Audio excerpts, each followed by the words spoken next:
Hi friends. இன்னைக்கு பார்த்தீங்கன்னா, அந்த தேங்காய் பறிச்சு அத உள்ள எடுத்துட்டு வரதுக்குள்ள ரொம்ப படாத போயிடுச்சு. வாய்க்கால்ல எப்போதும் தண்ணி இருக்காது.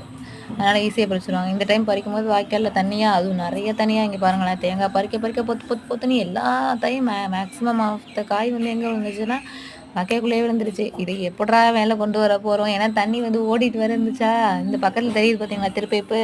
இதோட லைன் வந்து அந்த வாய்க்காலுக்கு குறுக்க தான் வரும். அதில உள்ள பூந்து இப்ப அந்தாண்ட விடாத அளவுக்கு அந்த லைன் பிடிச்சுக்கிச்சு. அப்பாடி எங்கேயாவது இறங்கி எடுத்துக்கலாம் அப்படின்னு நினச்சிட்டு இருந்தோம். அவங்க பறிச்சு போட என் பையனுக்கா குசியே தாங்கல. ஆட்டம் போடுறான். அந்த தேங்காய் வந்து அந்த தண்ணிக்குள்ள விழுவும் டமால் டமால்னு விழுதுன்னு சிரிக்கிறான். அவனுக்கு சந்தோஷமா தாங்கல. அவனுக்கு அத பார்க்கும்போது அது என்னவா இருந்துச்சுன்னு தெரியல.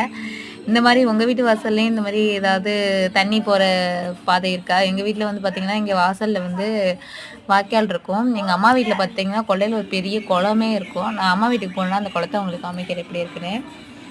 இன்னைக்கு ரொம்ப ஜாலியா போணுச்சுன்னு சொல்ல முடியாது. ரொம்ப டைம் பத்தாம போணுச்சுன்னு தான் சொல்ல முடியும். கடைசியா ஃபைனலா பாருங்களேன், என் பையன் எனக்கு எப்படிலாம் ஹெல்ப் பண்ணுவான்னு. உண்மையாவே என் பையன் எனக்கு ஹெல்ப் பண்ணணும், முடியுமோ முடியாதோ எனக்கு தெரியாது. ஆனா எனக்கு ஹெல்ப் பண்ணணும்னு நெனைப்பான். அதுதான் எனக்கோட ஹாப்பி மூமெண்ட்டு. ஃபைனலா தேங்காய் எல்லாத்தையும் பொறுக்கி கொண்டு வந்து